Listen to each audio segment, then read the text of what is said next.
Hey, welcome. This is Joe from Cell Phone Geek. Today we are going to talk about fixing your fuzzy photos. This is another great one from Kim Commando.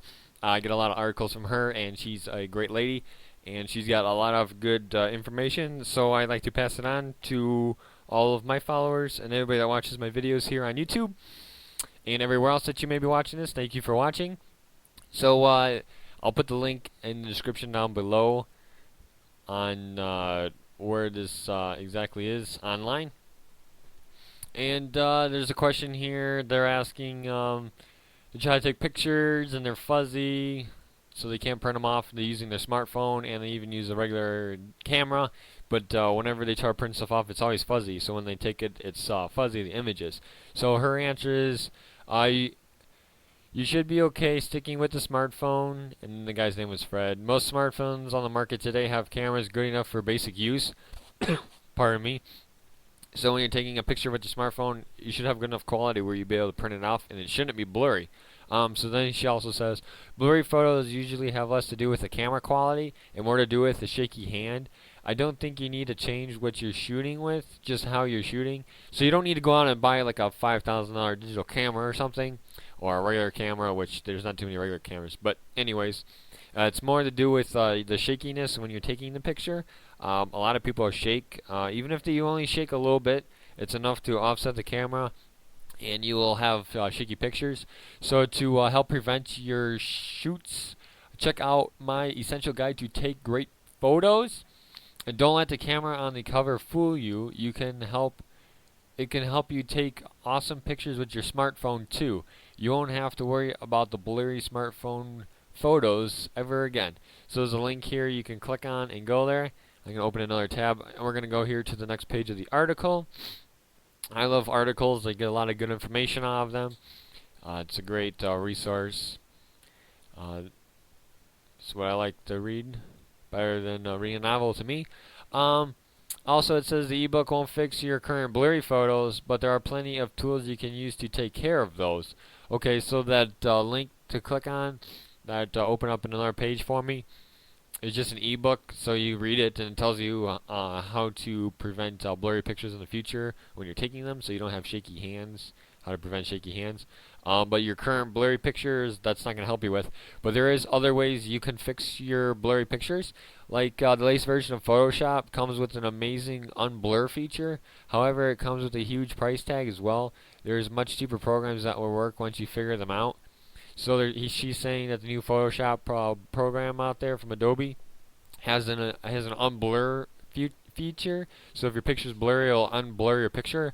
And she says it's quite amazing, so it must work pretty good. I've never used it, so I couldn't tell you the features of that. If you have a free editor like GIMP, G-I-M-P, all you have to do is tinker with a few filters.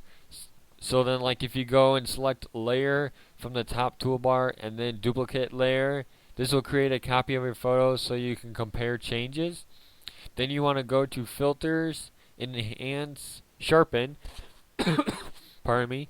Move the slider scale right to start clearing up the photo blur.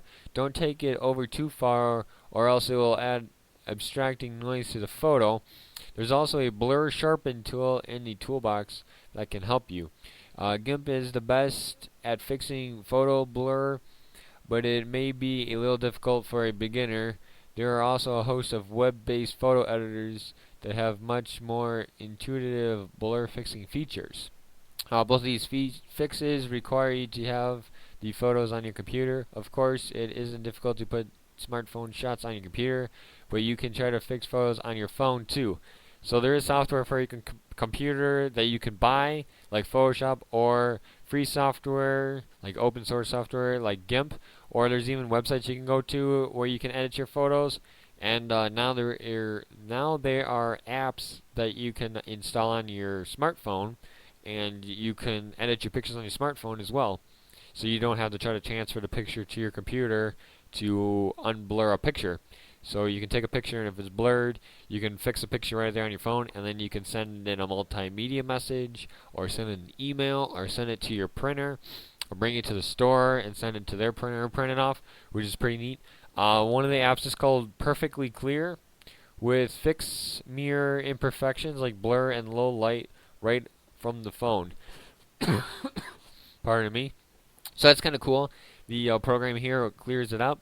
If you want to take your shots to the next level, it may be time to invest in a hybrid or DSLR camera. A more powerful camera may be more forgiving in bad shooting situations, but you still need a steady hand to prevent pesky photo blur. You might want to grab a tripod or monopod from my store. So she is selling a tripod. Tripod has three legs that pop out. So when you take pictures, obviously it doesn't move because you're sitting there. A lot of people use that for video. And now they have a monopod. I don't know if you've seen those, but they're coming more and more popular. It's one stick that it screws into the bottom of your camera, and you just set it on the ground, and then you can like lean it left and right and forward and backwards like that. But you can take a picture, and it won't shake because you're resting it on the ground. But obviously the camera's up high in the air. It's just on a long stick. So it's kind of like a cane, but a cane for a camera. So then, like, the camera attaches to the top of the cane, and then the cane sits on the ground. That's the easiest way to explain it. So they have those as well. Otherwise, read that ebook and see how else you can take pictures without shaky hands. There's literally hundreds of useful photograph tools online. Three of her favorites is turn your photos into Polaroids, add a watermark to your photo, and also create cool collages with this program. So there's three other programs here on this page you can get. It's on the third page of the article. Like I said, I'll put the link to this article below the video here in the description. But let's look real quick at that ebook here. When you click on that link on page 1 of how to take great pictures, she's got a book here, and it is $7.95 to buy the guide. And it's 51 pages long, e-guide. And you can fix your pictures. It's very simple. Have a great day. Don't forget to subscribe and post. Have a great day.